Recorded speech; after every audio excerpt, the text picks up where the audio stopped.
அப்படின்னு சொல்லி, பேய் இருக்கா இல்லையா, அந்த பேய் ஓட்டுறது எப்படி, அல்லது பேய் ஓட்ட முடியுமா, பேய் இருக்கா இல்லையா, பார்த்துருக்காங்களா பார்க்கலையா, நம்பலாமா நம்பப்படாதா, இது எனக்கு தெரிஞ்சாகணும். நீங்கள் பார்த்ததுலேயே ரொம்ப வினோதமான பேய்ங்க இது அப்படின்னு எதை சொல்லுவீங்க? சொல்கிறேன், மக்களுக்காக சொல்கிறேன். ஃபஸ்ட்டு அவங்க எங்கள் கிளாஸு, நான் வந்து ஒரு ஹீலர், அவங்க வந்து எனக்கு கால் பண்ணியிருந்தாங்க. நான் வந்து ஒரு பேஷண்ட்டு. இல்லை, பேய் ஓட்டுறதுங்கிறீங்க, அப்புறம் பேஷண்ட்டுங்கிறீங்க. என்னங்க எனக்கு ஒன்றுமே புரியலையா? அதுதானப்பா எனக்கும் புரியல. நாங்கள் எல்லாரையும் பேஷண்ட்டாக பார்ப்போம் சார். அதாவது இப்போ அவங்க பேய் பிடிச்சவங்கிறது கிடையாது, இப்போ பேஷண்ட்டுன்னு ஆயிடுச்சு. கேட்டுக்க.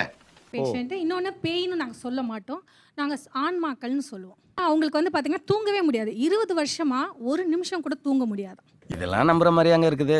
ஒருத்தனுக்கு வந்து பேய் பிடிச்சிச்சின்னு சொன்னாங்க. அவன் அடிக்கடிக்கு ஏதோ ஒரு கோயில் குளம் போய் தூங்கிட்டு இருந்தான். மேட்ருக்கு வாங்க. வந்து புதுசு செய்யறது வந்து நான் ஹீலிங் மூலியமாக பண்ணுறது ஏதோ ஒரு காரணத்துக்காக நான் செய்ய ஆரம்பித்தேன். அது செய்ய செய்ய செய்ய அதிகமாக வந்துட்டே இருந்தது. என்னையா ஓவரா பேசுறான தவிர பாம்ப வெளிய விட மாட்டேங்கிறானையா.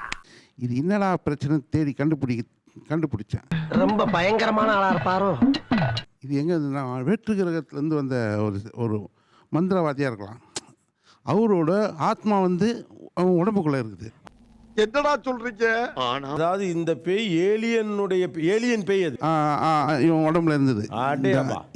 எடுத்தியா ஒரே சொருகு. கதை முடிஞ்சது. இந்த உடம்புக்குள்ள இருந்து கண்டுபிடிச்சிட்டேன். அது ஒரு ஏலியன் பேய் எப்படி கண்டுபிடிச்சீங்க? அதெல்லாம் ரகசியம் சொல்றதுக்கு இல்ல. எனக்குள்ள வரும் சார். அது நான் வந்து கேட்டுட்டே உங்களுக்குள்ள எந்த பேய் இருக்கப்ப? எங்களை நிறைய இருந்தது, எல்லாம் வேட்டி விட்டேன். இப்போ அது அவங்க கிரகத்துக்கே அனுப்பிட்டீங்களா? நீங்க அழிச்சிட்டேன். கொண்டுட்டு அழிச்சாச்சு, முடிஞ்சிச்சு. எப்படி சிக்கிரிக்கம் பாத்தியாப்பா? 80 வயசு பாட்டி வந்தாங்க. ரொம்ப குனிஞ்சு முதுகெல்லாம் பெண்டான மாதிரி, ரொம்ப வயசான லேடி.